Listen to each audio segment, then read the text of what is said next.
Hey guys, John McSpagan here, and today we're going to be talking about an infamous Spider-Man villain. That villain being Carnage.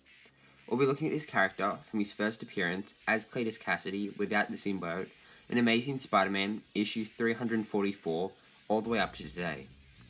As well as looking at the character's history, we'll also be looking at his powers and abilities and some other important facts about the character. I don't need to do a Who Is episode for this character, as he has become well known in recent years to casual comic book fans, but also become known to moviegoers through the solo Venom movie coming out late this year. With all that said, let's dive into this. Cletus Cassidy, better known as Carnage, is a sadistic psychopath and is deeply disturbed, partly due to his dark childhood. At only 6 years old, Cletus made his first kill. That first kill being his grandmother.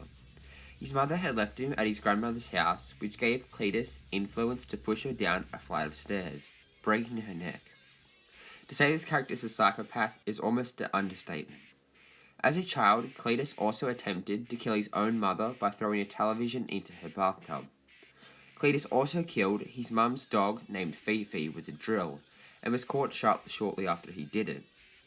After all this happened, his mother then tried to kill him. However, his mother did not kill him, and he was instead beaten to the edge of death by his father. During a court trial of this, his father got no defense from Cletus. Cletus was sent to the St. Esther's Home for Boys. Because Cletus had antisocial behavior, he made a target of bullying and from the other boys in the home, and was also bullied by the staff there. Cletus exacted his revenge by murdering the disciplinarian administrator. Cletus also pushed a girl in front of a moving bus because she laughed at him for asking her on a date. In The Amazing Spider-Man issue 361, a crossing guard that seen the incident stated that Cletus didn't get charged with the murder of the girl, as there wasn't enough evidence against him for him to be charged with it, although there were witnesses. Next, Cletus burned down the entire orphanage to exact revenge on the rest of the orphans and staff members. It was during this time in the orphanage that Cletus developed his philosophy that life was meaningless and futile, and that laws are only words. He began to see himself as a spreader of chaos through random killings in order to show the rest of the world that it is indeed the ultimate freedom. Next, we are moving into Cletus's first proper story arc. This story arc happens in Amazing Spider-Man issue 361, 362, and 363. We find out in the first issue of this story that Cletus has been captured and sent to Rikers Island for 11 murders, although he bragged about killing about a dozen more people. After Eddie Brock, whom Cletus shared a cell with, broke out because the Venom symbiote came and broke him out. As Eddie was escaping, the Venom symbiote reproduced asexually and left behind its spawn unknowingly. Its spawn attached to Cletus and he became Carnage. The symbiote entered Cletus's body through a small cut on his skin, giving the symbiote its red color. With this symbiote attached to him, he could become something that he had always wanted to be for a while, a serial killer. The symbiote felt no emotional connection to its father Venom. The symbiote in fact regarded its father as insignificant, and because of this, he shut off Brock from their telepathic link after their first encounter after the breakout. When Carnage escaped from prison with his symbiote, he left a trail of bodies behind him, and he was doing it just for fun, nothing more, nothing less. At the scene of each crime, he wrote Carnage in the victim's blood on the walls. He was found by Spider-Man in the St. Esther's Home for Boys wreckage. Cletus was treating the ruins as his hideout, even having a little campfire in there. Spider-Man and Carnage engaged in a mighty brawl, which ended with 2 police officers getting involved, one of which was injured by Carnage. With Spider-Man distracted by this, Carnage escaped before Spider-Man could find him. Spider-Man did find a note written in his own blood, just showing us how sick and twisted Carnage truly is. Spider-Man went into a desperate state and went to his last resort at defeating the new enemy. Spider-Man got the Fantastic Car and the Human Torch and went to the island that Venom was on. The reason he was on this island is because Spider-Man faked his death on it a few issues earlier. The heroes and villains fought, and eventually Venom agreed to help because Carnage was killing innocents. Venom and Spider-Man followed Carnage and got a big lead to his location when they followed a trail of events that started with him kidnapping J. Jonah Jameson. Carnage then shoved a girl into a brick wall, killing her, before going to a metal concert and attempting to get the audience on his side. The chaos and killing is the way forwards in the future. Venom and Spider-Man fight Carnage here, and J. Jonah Jameson nearly escapes but is recaptured because he stopped to update the Daily Bugle on the story. The fight ends with Venom and Carnage fighting and Spider-Man unleashing a high-frequency noise that defeats Carnage, and Spider-Man then breaks his truce he made to Venom and gets him captured. The Fantastic Four intervene and takes the villain away. Cletus is taken to the Vault, which is a prison for supervillains. Carnage is then sent to Ravencroft Institute, which is a place for the superhuman criminally insane. A doctor at this place hopes to find a cure for Cletus' madness and gets a blood sample from him. This event allows Cletus to turn into Carnage once again. Carnage goes through the place and recruits insane supervillains such as Demogoblin, Carrion, Shriek, and Doppelganger. Cletus plans to take over New York City. Carnage uses Shriek's psychic channel powers to drive the innocents of New York City to attack each other. The villains end up getting defeated by Spider-Man, Venom, and other heroes and anti-heroes. Cletus, along with Shriek, gets sent back to Ravencroft. During another jailbreak, Cletus sets out to kill his only childhood friend, Billy Bentime, in a hope to refute the notion that friendship should be paid in kind.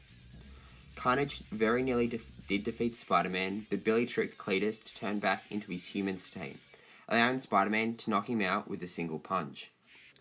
We should change Spider-Man's name to One Punch Man in this story arc. Although the symbiote was bonded to Cletus' bloodstream, it got out and attempted to bond with multiple hosts, one of the most interesting ones being the Silver Surfer. Silver Surfer was back on Earth to welcome the Fantastic Four back to life after the battle with Onslaught. Silver Surfer didn't allow the symbiote to bond with him, and with the help of Spider-Man, returned the symbiote to Cletus. Silver Surfer sealed Carnage into an unbreakable prison to help him reflect on his sins for the rest of his life. Of course, Carnage escapes this, but it is never explained how, and Venom absorbs the symbiote into him and claims to use it for good. Without the symbiote, Cletus paints himself with red paint and continues his killing sprees, to reassume his old self. Cletus believes he needs to kill Spider-Man and Venom to get the symbiote back, but this doesn't work and Spider-Man easily defeats him. Cletus finds another symbiote in the negative zone and bonds with it to become the second Carnage. If you are wondering if Carnage has children, the answer is yes. His first child being arguably the most popular, Toxin. Like Venom, he asexually reproduced. Cletus implants his spawn into Patrick Mulligan, an Irish-American police officer who was recently married and expecting a child. Carnage attempts to kill him before his spawn can grow enough to bond fully with Patrick. Carnage fails, but nearly kills his wife and unborn child in the process. They narrowly get saved by Spider-Man though. Carnage continues to reject his spawn all the way through this 4-issue miniseries called Venom vs. Carnage. When Carnage attempts to escape from the raft, Sentry grabs him and takes him to outside the Earth's atmosphere, where he gets ripped in half. Something that Sentry seems to love doing. Cletus was not inside the symbiote at the time and managed to escape according to Tony Stark's data. This symbiote returns to Earth by becoming dormant then attaching back to Cletus. He reappears next in his own series in 2010 called Carnage, where he goes up against Iron Man and of course his old foe Spider-Man. Carnage possesses many powers that both Spider-Man and Venom both have because of the symbiote he wears.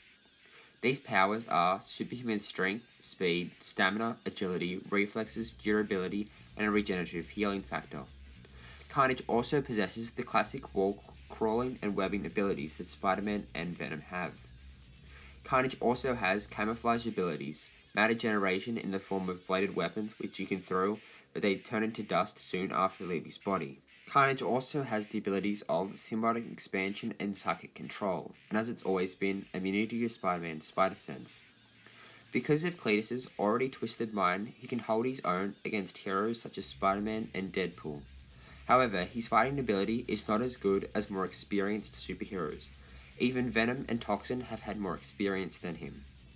Carnage can lift 80 tons and is stronger than Spider-Man and Venom combined, but he can get stronger if he changes his size or muscle mass. Carnage is not unbeatable, and his weakness, like other symbiotes, are sonic waves and heat.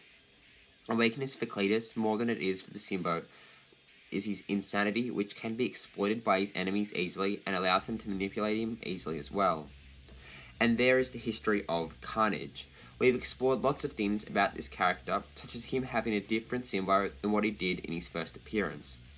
Hope you guys did like this video. If you did find this interesting, hit that like button and share it with your friends and family if you feel inclined to do so. Also, don't forget to comment on this video anything that you want to, and subscribe to keep up to date with all the content coming out shortly. And with all of that said, I'll see you guys in the next video. Bye.